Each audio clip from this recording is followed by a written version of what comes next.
গুৱাহাটী বিৰোধীৰ আঞ্চলিক বাতৰি পঢ়িছো গায়ত্ৰী শৰ্মা চক্ৰৱৰ্তী। মুখ্যমন্ত্ৰী হিমন্ত বিশ্ব শৰ্মাৰ অধ্যক্ষতাত গুৱাহাটীৰ লোকসেৱা ভৱনত আজিৰ পৰা দুদিনীয়া কাৰ্যসূচীৰে জিলা আয়ুক্ত সন্মিলন চলি আছে। এই সন্মিলনতে মুখ্যমন্ত্ৰী শ্ৰী শৰ্মাই ২ অক্টোবৰত উপ-জিলাৰ কাম কাজসমূহ আনুষ্ঠানিকভাৱে আৰম্ভ হ'ব বুলি প্ৰকাশ কৰিছে। সেই অনুসৰি কামৰূপ জিলাত 2খন উপ-জিলা হ'ব। প্ৰথমে অস্থায়ী কাৰ্যালয়ৰ পৰাই উপ-জিলাৰ কাম কাজসমূহ চলি থাকিব।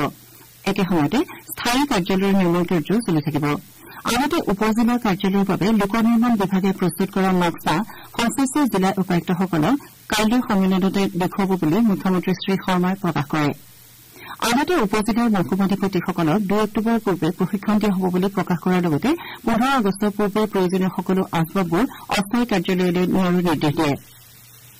আয়ুক্ত সন্মিলনতে মুখ্যমন্ত্ৰীগৰাকীয়ে কেইখনমান জিলাৰ কাম কাজক লৈ অসন্তুষ্টি প্ৰকাশ কৰি সংশ্লিষ্ট আয়ুক্তসকলক জিলাভিত্তিক বৈষম্য দূৰ কৰিবলৈ নিৰ্দেশ দিয়ে। আয়ুক্তসকলক সপ্তাহত এদিন ক্ষেত্ৰ পৰ্যবেক্ষণ আৰু জিলাখনৰ বিশিষ্ট ব্যক্তিসকলৰ ঘৰলৈ যাবলৈ মুখ্যমন্ত্ৰীয়ে আহ্বান জনায়। আনহাতে অতিৰিক্ত জিলা আয়ুক্তক সপ্তাহত 2 দিন কাম কাজ চোৱা চিতা কৰাৰ তেওঁ নিৰ্দেশ দিয়ে। একে সময়তে দৈনিক 1/3 চৰকাৰী বিষয়াক জনসাধাৰণৰ মাজলৈ গৈ সমস্যা বুজ দিবলৈ মুখ্যমন্ত্ৰীয়ে আহ্বান জনায়। প্ৰতি 15 দিনৰ অন্তত অভিভাৱক মন্ত্ৰীৰ সৈতে আয়ুক্তক ভিডিঅ' কনফাৰেন্সযোগে কাম কাজ সন্দৰ্ভত আলোচনা কৰিবলৈ মুখ্যমন্ত্ৰীয়ে জিলা আয়ুক্তসকলক আহ্বান জনায়। প্ৰয়োজনীয় অভিভাৱক মন্ত্ৰীক জিলা ভ্ৰমণৰ বাবে আয়ুক্তই দাবী কৰিব পাৰিব বুলিও এই সন্মিলনতে মুখ্যমন্ত্ৰীয়ে প্ৰকাশ কৰে। একে সময়তে মুখ্যমন্ত্ৰীয়ে কয় যে ছেপ্টেম্বৰৰ ভিতৰত প্ৰতিখন জিলাত নতুন আঁচনি ৰূপায়ণ কৰিব লাগিব আৰু ৰূপায়িত নোহোৱা পুৰণা কাম কাজসমূহ সমাধানৰ চেষ্টা কৰা হ'ব। 31 ডিচেম্বৰৰ পূৰ্বে নতুন পঞ্চায়তে দায়িত্ব ল'ব পৰাকৈ প্ৰয়োজনীয় সকলো কাম কাজ কৰিবলৈ জিলা আয়ুক্তসকলক মুখ্যমন্ত্ৰীগৰাকীয়ে আহ্বান জনায়। একেটা প্ৰসংগতে মুখ্যমন্ত্ৰীয়ে আয়ুক্তসকলক কয় যে পঞ্চায়তত 3টাতকৈ অধিক উন্নয়ন খণ্ড হ'ব নোৱাৰিব।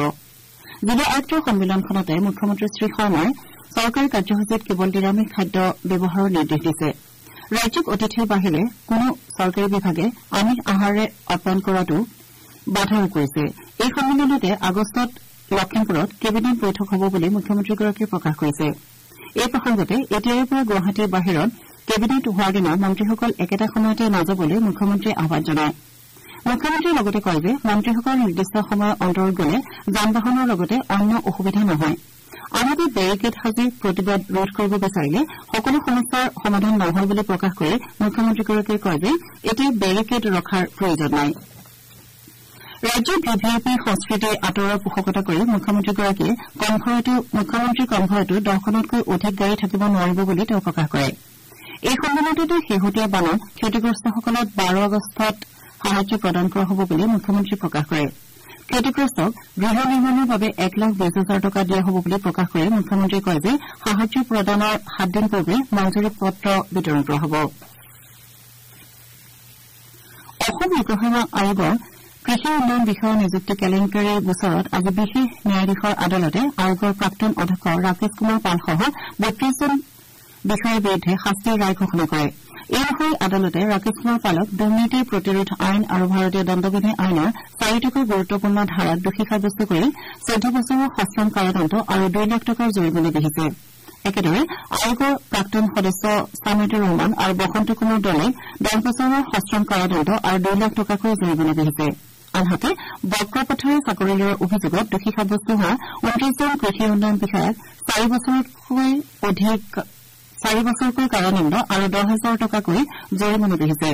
উল্লেখযোগ্য যে কৃষি উন্নয়ন বিষয়া নিযুক্তি কেলেংকাৰীৰ গোচৰত বিশেষ ন্যায়াধীশৰ আদালতে যোৱা 22 জুলাইত ৰাকেশ কুমাৰ পালসহ 32জনক দোষী সাব্যস্ত কৰিছিল।